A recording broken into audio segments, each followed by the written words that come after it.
रात्रीच्या अंधारामधून अमित शहा गुपचूप संसदेमधून बाहेर पडले. त्यांच्या आजूबाजूला पत्रकार देखील होते, पण कोणत्याही पत्रकाराची हिंमत झाली नाही त्यांना प्रश्न विचारण्याची. आता आपल्याला सर्वांना वाटत असेल यामध्ये काय विशेष. मेन मुद्दा तर इथेच आहे.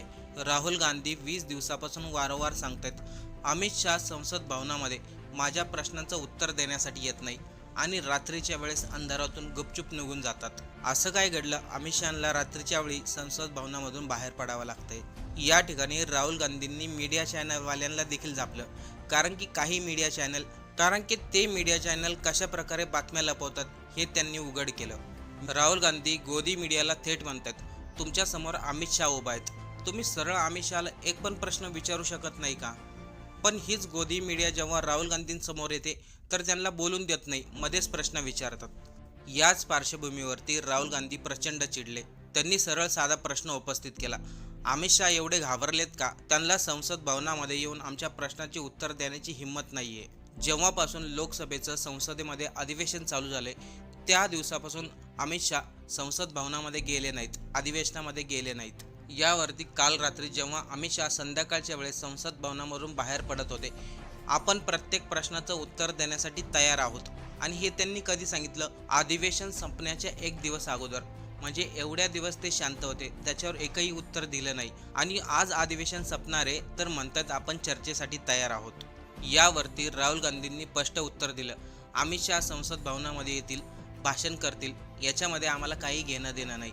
आमच्या प्रश्नाचं उत्तर अमित शहाने द्यायला हवं. ते गेल्या 20 दिवसापासून आमच्या प्रश्नाचं उत्तर देण्यासाठी टाळतायत. त्यांनी स्पष्ट शब्दात सांगितलं, आमचे 3 प्रश्न आहेत. विद्यार्थ्यांवरती लाठीचार्ज करण्याचे आदेश कोणी दिले, विद्यार्थ्यांवरती पॅलेट गन कोणी वापरले, आणि या प्रश्नाचं उत्तर कोण देणार. राहुल गांधी असं म्हणतात, विद्यार्थ्यांवरती लाठीचार्ज करण्याचे आदेश, पॅलेट गन वापरण्याचे आदेश हे गृह मंत्रालयाने दिलेत, अमित शहाने याचं उत्तर द्यावं. पुढे राहुल गांधी असंही म्हणतात, जर या गोष्टी अमित शहाला माहिती नसतील तर हे सर्व कोणी केलं, ती ऑर्डर कोणी दिली, त्याचं उत्तर आम्हाला अमित शहाकडून पाहिजे. देशातील तरुणांना या प्रश्नाची उत्तरं हवी आहेत. त्यांना अमित शहाचं भाषण ऐकण्यामध्ये कोणताही इंटरेस्ट नाही. यावरती राहुल गांधी म्हणतात, अमित शहा संसद भवनामध्ये आले, त्यांनी एखादं भाषण केलं तर ते लगेच रेकॉर्डवरती घेतलं जातं, त्याच्या गोदी मीडिया चॅनलवरती मोठ्या चर्चा केल्या जातात. पण आम्ही जे प्रश्न विचारतोय त्या चर्चा मात्र गोदी मीडिया चॅनलवरती होत नाही. त्यामुळे राहुल गांधी अमित शहांना स्पष्टपणे म्हणतात, संसद भवनामध्ये आला तर अगोदर आमच्या प्रश्नाची उत्तरं द्या, नंतर तुमचं भाषण ठोका. पण याच दरम्यान काल एक दुसरी घटना घडली. तेच पत्रकार जे अमित शहांसमोर होते तेच पत्रकार राहुल गांधींसमोर आले. राहुल गांधी अमित शहांबद्दल सांगत होते, त्यामधील एक महिला पत्रकार मध्येच बोलती आणि मध्येच प्रश्न विचारती. यावरती राहुल गांधी प्रचंड भडकले. ते म्हणाले, तुम्ही मला बोलण्याची हिंमत दाखवतात, मग अमित शहाला बोलत का नाही, ते बोलत असताना त्यांना प्रश्न का विचारत नाही. विरोधकाशी बोलताना हेच पत्रकार मध्ये पडतात, त्यांना प्रश्न विचारतात. पण जेव्हा अमित शहा किंवा पंतप्रधान मोदी असतात त्यावेळेस हे पत्रकार गप्प असतात, त्यांना एकही प्रश्न विचारत नाही. ते जे सांगतात ते ऐकून घेतात. ते म्हणाले, पत्रकाराची भूमिका अशी हवी, पत्रकाराने कोणत्याही नेत्याला स्पष्टपणे प्रश्न विचारावेत. पण या ठिकाणी गोदी मीडिया पक्षपात करते.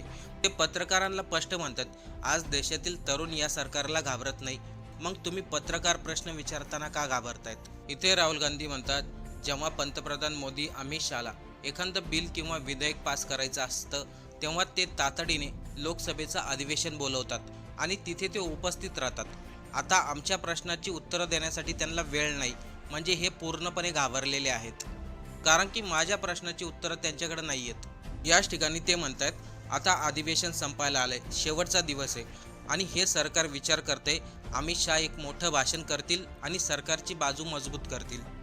म्हणजे शेवटच्या दिवशी लोकसभेचे अध्यक्ष ओम बिर्ला हे बाकी कोणालाही बोलून देणार नाही, फक्त अमित शहा यांचं भाषण होईल, तेही सरकारला मजबूत करण्यासाठी, लोकांमध्ये त्यांची प्रतिक्रिया चांगली होण्यासाठी. पण विरोधकांच्या प्रश्नांचं उत्तर मिळणार नाही, हेच राहुल गांधींना मान्य नाही. ते म्हणाले, अमित शहा जर अधिवेशनामध्ये आले तर सर्वात अगोदर आमच्या प्रश्नाची उत्तरं त्यांनी द्यावी.